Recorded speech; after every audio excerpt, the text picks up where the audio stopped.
1.5 മാസം നീണ്ട തെരഞ്ഞെടുപ്പ് പ്രചാരണങ്ങൾ പൂർത്തിയാക്കി കേരളം നാളെ പോളിംഗ് ബൂത്തിലേക്ക്. സംസ്ഥാനത്തെ 20 മണ്ഡലങ്ങൾ നാളെ വിധിയെഴുതും. രാവിലെ 7 മുതൽ വൈകിട്ട് 6 വരെയാണ് പോളിംഗ്. പരസ്യപ്രചാരണം അവസാനിച്ചതോടെ സ്ഥാനാർത്ഥികളെല്ലാം നിശബ്ദ പ്രചാരണത്തിലാണ്. വിശദമായ വിവരങ്ങളുമായി സേഫ് സെയിൻ ലാബുദ്ദീൻ തിരുവനന്തപുരത്ത് നിന്നും, ആസിഫ് മുഹമ്മദ് കൊച്ചിയിൽ നിന്നും, KR സാജു കോഴിക്കോട് നിന്നും ചേരുന്നുണ്ട്. ആദ്യം സേഫ് സെയിൻ ലാബുദ്ദീനിലേക്ക്. സേഫ്, എങ്ങനെയാണ് തെക്കൻ കേരളത്തിലെ പ്രചാരണങ്ങൾക്ക് ശേഷം ഇപ്പോൾ നിശബ്ദ പ്രചാരണം പുരോഗമിക്കുന്നത്? എല്ലാ മണ്ഡലങ്ങളിലും പോളിംഗ് സാമഗ്രികൾ എത്തിക്കഴിഞ്ഞിട്ടുണ്ടോ? അതിനുള്ള സജ്ജീകരണങ്ങൾ എവിടം വരെയായി? രാവിലെ 9 മണിയോടുകൂടിയാണ് പോളിംഗ് സാമഗ്രികളുടെ വിതരണം ആരംഭിച്ചത്. ഉച്ചയോടുകൂടി തന്നെ അത് പൂർത്തീകരിക്കുകയും ചെയ്തു. എല്ലാ നിയമസഭാ മണ്ഡലങ്ങളും കേന്ദ്രീകരിച്ചായിരുന്നു പോളിംഗ് സാമഗ്രികളുടെ വിതരണം നടന്നത്. ഉദ്യോഗസ്ഥർ ഇതിനോടകം തന്നെ പല മേഖലകളിലെത്തി അവർക്ക് നിശ്ചയിച്ചു നൽകിയുള്ള ബൂത്തിൽ അതിൻ്റെ ചുമതല ഏറ്റെടുക്കുകയും ചെയ്തിട്ടുണ്ട്. ഇന്ന് നിശബ്ദ പ്രചരണ ദിവസമായിരുന്നെങ്കിലും പ്രചരണം പൂർണ്ണമായും അവസാനിച്ചിട്ടില്ല. കാരണം തങ്ങൾക്ക് കിട്ടാനുള്ള പരമാവധി വോട്ടുകൾ നേടിയെടുക്കാൻ വേണ്ടി സ്ഥാനാർത്ഥികൾ പലരെയും കാണുന്നുണ്ട്. ഇതുവരെ എത്താൻപ്പെടാത്ത സ്ഥലങ്ങളിലേക്ക് സ്ഥാനാർത്ഥികൾ പോയി വോട്ട് ഉറപ്പിക്കാനുള്ള തിരക്കിൽ തന്നെയാണുള്ളത്. തെക്കൻ കേരളത്തിൽ ഏറ്റവും കടുത്ത മത്സരങ്ങൾ നടക്കുന്ന സ്ഥലമാണ് തിരുവനന്തപുരം ജില്ല. അത് ശക്തമായ ത്രികോണ മത്സരം തന്നെയാണ് തിരുവനന്തപുരം ജില്ലയിൽ നടക്കുന്നത്. അതുകൊണ്ട് തന്നെ ആര് ജയിക്കും എന്ന് നമുക്ക് പറയാൻ കഴിയാത്ത തരത്തിൽ അത്രയും ശക്തമായ പോരാട്ടം തന്നെ നമുക്ക് തിരുവനന്തപുരം ജില്ലയിൽ പ്രചരണത്തിൽ കാണാൻ കഴിഞ്ഞിരുന്നു. പരസ്യപ്രചരണം അവസാനിച്ചപ്പോൾ ആര് മുന്നിൽ എന്ന് പറയാൻ കഴിയാത്ത തരത്തിൽ അത്രയും മികച്ച പ്രകടനമാണ് പ്രചരണത്തിൽ 3 മുന്നണികളും കാഴ്ചവെച്ചത്. UDF തങ്ങളുടെ സിറ്റിംഗ് സീറ്റ് നിലനിർത്താനുള്ള കടുത്ത നീക്കങ്ങൾ നടത്തുന്നുണ്ട്. പരമാവധി വോട്ടുകൾ തങ്ങളിലേക്ക് എത്തിക്കാനുള്ള ഇടപെടലുകൾ UDF ക്യാമ്പിൽ നിന്ന് ഉണ്ടായിട്ടുണ്ട്. അതുപോലെ തന്നെയാണ് BJP ഏറ്റവും അധികം പ്രതീക്ഷ വെച്ച് പുലർത്തുന്ന മണ്ഡലമാണ് തിരുവനന്തപുരം. അവിടെ നിന്ന് പരമാവധി വോട്ടുകൾ നേടിയെടുക്കാൻ BJP ശ്രമിക്കുന്നു. നേരത്തെ LDFിൻ്റെ സ്ഥാനാർത്ഥികൾ ജയിച്ചിട്ടുള്ള മണ്ഡലമായതുകൊണ്ട് തന്നെ തങ്ങൾക്ക് ഇത്തവണ ആ മണ്ഡലം തിരിച്ചു പിടിക്കാൻ കഴിയുമെന്ന് CPIയും പ്രതീക്ഷിക്കുന്നുണ്ട്. അങ്ങനെ ഇടതുമുന്നണിയും UDFും BJPയും രംഗത്തിറങ്ങിയതോടുകൂടി മത്സരം പ്രവചനാതീതമായിട്ടുണ്ട്. ആറ്റിങ്ങലിലേക്ക് വരുമ്പോഴും ആദ്യഘട്ടത്തിൽ ഒരു ഇടത് മേൽക്കൈ ഉണ്ടായിരുന്നെങ്കിൽ അടൂർ പ്രകാശ് വന്നതോടുകൂടി ഒരു കടുത്ത മത്സരത്തിൻ്റെ പ്രതീതി ആറ്റിങ്ങൽ നമുക്ക് കാണാൻ കഴിയുന്നുണ്ട്. പരസ്യപ്രചരണം അവസാനിച്ചപ്പോഴും ആർക്ക് മുൻതൂക്കം എന്ന് പറയാൻ കഴിയാത്ത തരത്തിലുള്ള കടുത്ത മത്സരം നമുക്ക് ആറ്റിങ്ങലിൽ ദൃശ്യം തന്നെയാണ്.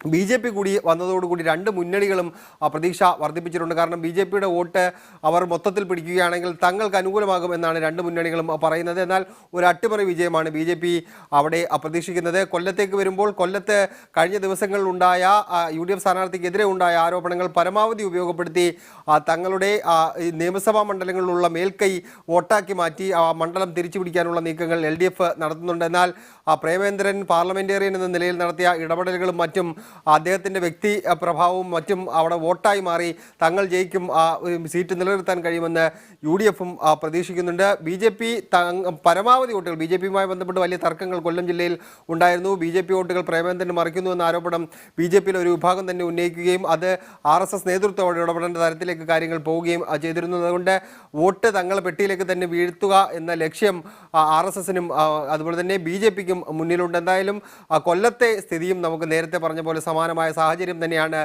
ഉള്ളത്. പിന്നീടുള്ളത് പത്തനംതിട്ടയാണ്. പത്തനംതിട്ട ഒരുപക്ഷെ കേരളത്തിൽ ഏറ്റവും മികച്ച പോരാട്ടം നടക്കുന്ന ഒരു മണ്ഡലമായി പത്തനംതിട്ടയെ നമ്മൾ കാണേണ്ടിയിരിക്കുന്നു. കാരണം ശബരിമല നിൽക്കുന്ന ജില്ല, അതുപോലെ തന്നെ അവിടെ നിന്ന് പരമാവധി വോട്ടുകൾ അല്ലെങ്കിൽ അവിടെ ഒരു അട്ടിമറി വിജയം തന്നെ BJP ലക്ഷ്യം വെക്കുന്നുണ്ട്. അതുകൊണ്ട് തന്നെയാണ് K സുരേന്ദ്രനെ അവിടെ രംഗത്തിറക്കിക്കൊണ്ട് വലിയ രീതിയിലുള്ള പ്രചരണം BJP അവിടെ സംഘടിപ്പിച്ചത്. എന്നാൽ ഈ വീണ ജോർജും അതുപോലെ തന്നെ ആന്റണിയും നൽകിയത്. മധ്യ കേരളത്തിൽ നിന്നുള്ള വിവരങ്ങളുമായി ആസിഫ് മുഹമ്മദ് ഉണ്ട്. ആസിഫ്, എന്താണ് മധ്യ കേരളത്തിൽ നിന്നുള്ള വിവരങ്ങൾ?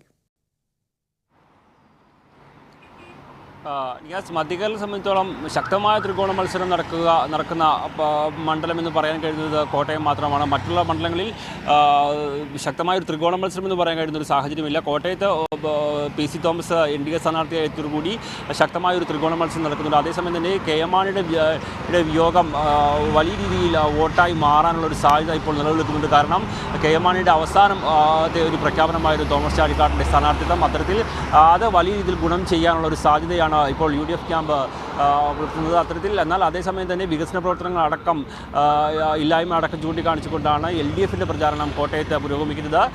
അത്തരത്തിൽ അത് ഗുണം ചെയ്യുന്നൊരു പ്രതീക്ഷ LDFിന് കോട്ടയത്തുണ്ട്. മറ്റു മണ്ഡലങ്ങളുടെ കാര്യം എടുത്താൽ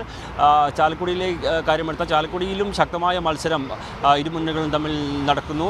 കഴിഞ്ഞ തവണ LDF വിജയിച്ച മണ്ഡലമാണെങ്കിൽ പോലും ബെന്നി ബെഹനാൻ സ്ഥാനാർത്ഥിയായി എത്തിയതോടെ അത് അട്ടിമറിക്കാൻ കഴിയുമെന്നൊരു പ്രതീക്ഷ തന്നെയാണ് UDF ക്യാമ്പിന് ഉള്ളത്. എറണാകുളത്തും UDFിൻ്റെ പരമ്പരാഗത മണ്ഡലമെന്ന് വിശേഷിപ്പിക്കപ്പെടാറുള്ള എറണാകുളത്തും P രാജീവ് സ്ഥാനാർത്ഥിയായി എത്തിയതോടെ ശക്തമായ മത്സരം നടക്കുന്നു. NDA സ്ഥാനാർത്ഥിയായി കേന്ദ്രമന്ത്രി കൂടിയായ അൽഫോൺസ് കണ്ണന്താനം എത്തിയതും എറണാകുളത്തെ മത്സരം കടുത്താക്കിയിട്ടുണ്ട്.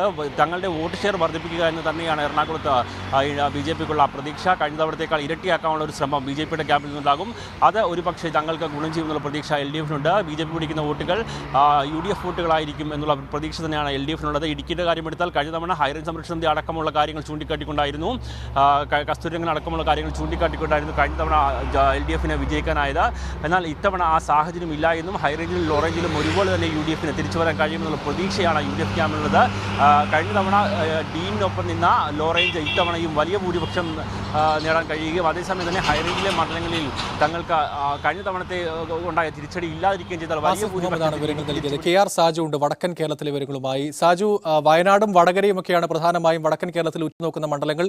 ഇവിടെ നിശബ്ദ പ്രചാരണങ്ങൾ എങ്ങനെയാണ് പുരോഗമിക്കുന്നത്?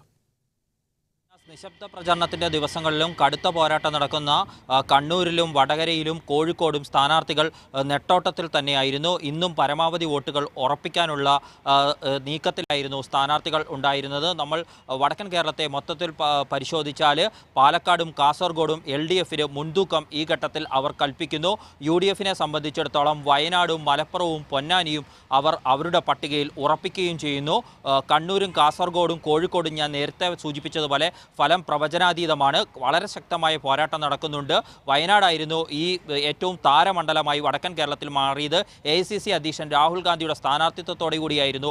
അത് ഇവിടെ ഭൂരിപക്ഷം പരമാവധി വർദ്ധിപ്പിക്കുക എന്നതായിരുന്നു UDFിൻ്റെ പ്രചരണ തന്ത്രങ്ങൾ ഏറെയും. പക്ഷേ രാഹുലിനെതിരെ കടുത്ത മത്സരം കാഴ്ചവെക്കുക എന്ന രീതിയിൽ തന്നെ പരമാവധി എല്ലാ ശക്തിയും പുറത്തെടുത്തുള്ള പ്രചരണമായിരുന്നു അവസാന ദിനവും വരെയും LDF നടത്തുകയും ചെയ്തത്.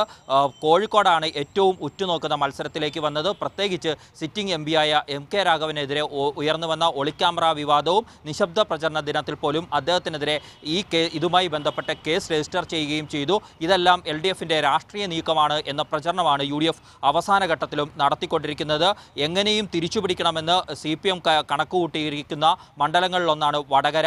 കഴിഞ്ഞ 2 തവണ കൈവിട്ടുപോയ തട്ടകം. പക്ഷേ ഇത്തവണ അത് പിടിക്കണമെങ്കിൽ ഒപ്പമുള്ള LJD എന്ന ലോക് താന്ത്രിക് ജനതാദളിന്റെ വോട്ടുകൾ പൂർണ്ണമായും തങ്ങളുടെ പെട്ടിയിലാകണം എന്ന് LDFിനും അറിയാം. പക്ഷേ ആ വോട്ടുകളിൽ വിള്ളൽ ഉണ്ടാകുമെന്ന പ്രതീക്ഷയിലാണ് K മുരളീധരൻ്റെയും UDFിൻ്റെയും പ്രചരണ തന്ത്രങ്ങൾ മുന്നോട്ട് പോയത്.